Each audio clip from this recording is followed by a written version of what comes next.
कर लूँ एक बार डिस्कशन, उसके बाद मैं आपके मुद्दे पे आऊँगा। दिलीप जी, बिल्कुल। व्यक्तिगत तौर पे मैं आपको बाइस्ड होने का आरोप नहीं लगा रहा था, लेकिन जब आप पॉलिटिकल स्टेटमेंट देते हैं मीडिया में, ठीक है, और अगर आप पॉलिटिकल पार्टीज के नेताओं को की बात करते हैं, तो आपको सबका नाम लेना चाहिए। सिर्फ मैं नाम लेने के लिए बोल रहा था। मैं आपको व्यक्तिगत तौर पे जानता हूँ कि आप लस्ट फ्री स्टूडेंट लीडर हैं। लस्ट फ्री वर्ड को यूज कर रहा हूँ, और मैं हर स्टेटमेंट में ये बोलता रहा हूँ कि दिलीप जी अच्छा काम कर रहे हैं, आपको आगे भी करना चाहिए। देखिए, जब आप पॉलिटिकल वर्कर का नाम लेते हैं तो आपको प्रशांत किशोर का भी नाम लेना चाहिए, जो बीपीएससी आंदोलन को किस तरह अलग अलग मुद्दे में डाइल्यूट किया था, और जिसका गवाह आप भी हैं, और आपका भी सोशल मीडिया देखा था कि किस तरह से आपने असहमति जाहिर की। तो मैं ये जानता हूँ कि अगर आप स्टूडेंट हैं तो आप लीडर नहीं हो सकते हैं, लीडर हैं तो स्टूडेंट नहीं हो सकते हैं, और दोनों होने का प्रयास करेंगे तो कुछ भी नहीं हो पाएगा। अब आइए, लिखित लिखित as a political worker, as a person, party person, spokesperson, मैं लिखित में कुछ भी नहीं दे सकता हूँ। लिखित में सरकार के लोग देते हैं। और माननीय मंत्री जी का बयान, जो माननीय मंत्री जी कस्टोडियन माने जाते हैं विभाग का, और उन्होंने पब्लिकली रिकॉर्डेड बयान अगर वो दे रहा है तो उन्हें लिखित ही माना जाना चाहिए।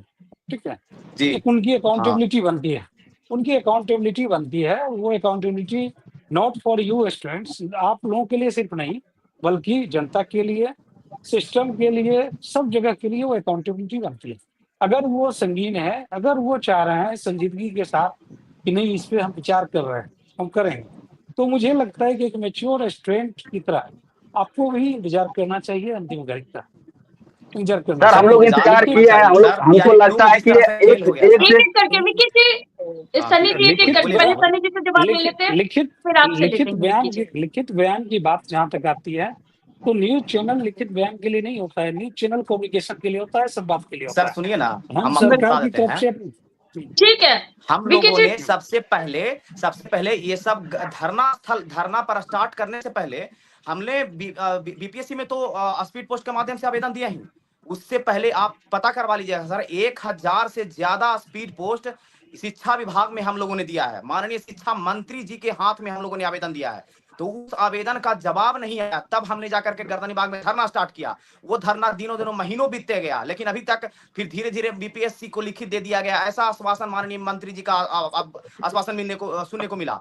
उसके बाद उन्होंने एसीएस के पास हम लोगों को भेजा, एसीएस के पास भेजे, एसीएस बोले कि आप सलाम अंसारी से मिलिए। सलाम अंसारी से मिले तो सलाम अंसारी जी बोले मैं कि आपकी आपका बात मैं आपकी एक बात मिनट सुना था किशोर इससे। जी, एक मिनट, समय की कमी है, विक्की जी से भी सवाल ले लेते हैं, फिर दोनों का जवाब आप दे दीजिएगा, फिर आखिरी कमेंट सर आप अरुण जी से लिखित लेना नोटिस चाहूंगी। निकलवा दीजिए सर, हम यही कहते हैं कि आप लिखित नोटिस निकलवा दीजिए। देखिए, कुणाल जी इस तरह से कह रहे हैं कि हम मंत्री जो बोले हैं उस पर भरोसा करना चाहिए। सकते हैं। देखिए वो जो बोले हैं कि मंत्री जी जो बोले हैं उस पर आप लोग को भरोसा करना चाहिए, विश्वास करना चाहिए। ऑन कैमरा वो बोले हैं विश्वास करना चाहिए, हम लोग विश्वास करते हैं। लेकिन वो जो बोले हैं कि हम बीपीएससी को लेटर भेज दिए हैं, शिक्षा विभाग सचिवालय से बीपीएससी की दूरी हमको लगता है कि 1 से 1.5 किलोमीटर की होगी। इतने दूर लेटर को जाने में आज हमको लगता है 1.5 महीना से ऊपर हो गया है और लेटर नहीं पहुंची है। हम लोग क्या समझे इसको कि हम लोग का लेटर पहुंचेगा भी, या सिर्फ भरोसा पे हम लोग TRE-4 का नोटिफिकेशन आ जाएगा, फिर हम लोग कहीं से कुछ नहीं रहेंगे, जीरो हो जाएंगे, फिर से हम लोग को तैयारी करना पड़ेगा। चलिए ठीक है, का मुद्दा किशोर सर जी इतना जवाब दे बड़ा हो दीजिए। गया है कि सीएम आवास तक हर मंत्री के पास ये मुद्दा गया है। तो क्या मंत्री जी को ठीक ये है नहीं ठीक है लगता है सनी कि जी। एक नोटिस के माध्यम से हम लोगों को आश्वासन दे दिया जाए, एक पोर्टल पे अपलोड करा दिया जाए? तो पोर्टल पे कम से कम आना चाहिए ना सर। हम लोग अपना ठीक है, ठीक है हम लोग जो सनी जी, भी मांग किशोर कर जी रहे हैं से मांग जवाब ले खत्म कर लेते देंगे, हैं, पोर्टल समय पे की आना चाहिए कमी ना। है। जी बिल्कुल, किशोर जी जवाब दे दीजिए। मैं आपके किसी भी बात से असहमत नहीं हूँ। आप कितनी बार मिले हैं, नहीं मिले हैं, हो सकता है आप 15 बोल रहे हैं, 12 बार मिले होंगे या 17 बार मिले होंगे।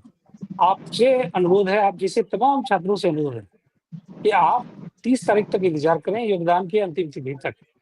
ठीक है, उसके बाद आपको चिट्ठी भी नजर आएगा, बीपीएससी भी नजर आएगा, और सप्लीमेंट्री भी नजर आएगा। इस बीच में अगर आप डाइल्यूट इन द सेंस उद्वेलित होके अगर आप लोग लगातार दबाव बनाएं, तो प्रक्रिया को बीच में बाधित नहीं की जा सकती। ये आप भी जानते हैं, सब कोई जानता है। सर प्रक्रिया को तो कंप्लीट क्या होने दें, 30 तारीख के योगदान बाद की हर हाल अंतिम। में हम लोग पॉजिटिव रहे ना सर? 30 तारीख के ऐसा बाद कीजिए बिल्कुल ना पॉजिटिव कुणाल रहे, कुणाल जी, आप बिल्कुल ऐसा पॉजिटिव कीजिए रहे। ना, ऐसा आप ऐसा नहीं पार्टी कि से कोई जुड़े बहाना हुए बना हैं। देगी सरकार, एक तो मिनट, हम लोग के साथ धोखा हो जाएगा। बस यही आप बात का डर है सनी सर। जी एक मिनट सनी जी, आप विक्की जी कुछ बात रखना चाह रहे हैं, 1 मिनट। आप अवनीश बोलिए। मिश्रा जी से कुणाल जी आप ऐसा अवनीश कीजिए ना, जी जी आप पार्टी में बैठे हुए हैं, आप तो ऐसा कर सकते हैं ना, पार्टी में जो भी मंत्री हैं, जो भी आपके शिक्षा विभाग से जुड़े हुए लोग हैं, उनके साथ एक मीटिंग करके हम लोगों की 5 डेलीगेशन को बुला करके हम लोग भी अपना साक्ष्य प्रूफ लेकर के जाएंगे वहां पर। आप ऐसा तो करवा सकते हैं, एक मीटिंग हम लोग के लिए करवा सकते हैं आप। चलिए ठीक है, समय की कमी है, किशोर जी से जवाब ले लेते हैं। किशोर जी बताइए।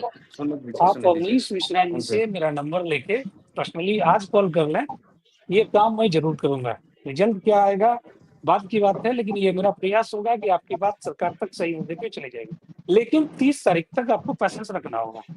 आप आज ही नंबर ले लें मेरा, मैं पब्लिकली नंबर ब्रॉडकास्ट नहीं करना चाह रहा हूँ। जिन्होंने आपको इस चैनल पे बुलाया होगा अवनीश मिश्रा जी, आप उनसे मेरा नंबर ले लीजिए, डायरेक्ट कॉल कर लीजिए। चलिए ठीक है, बिल्कुल हमारे ठीक है बिल्कुल। आखिरी कमेंट लेना चाहूंगी अरुण जी से। अरुण जी, सरकार किसी की भी हो, लेकिन छात्रों को हर बार सफर करना पड़ता है। छात्र हर बार अपने मुद्दे को लेकर सड़क पर उतरते हैं, ऐसा क्यों होता है? देखिए, ऐसा इसलिए होता है, जो सरकार सुनवाई और कार्रवाई वाली नहीं होगा, जिस सरकार को युवाओं से प्यार नहीं होगा, अपने राज्य के भविष्य से लगाव नहीं होगा, तो होगा ही। अभी हमारे साथी लेटर की जिक्र कर रहे थे, कई दिन हो गए जवाब नहीं आया है। सुन लीजिए, सुनिए ना, 1 मिनट सुन लीजिए ना। मेरा सवाल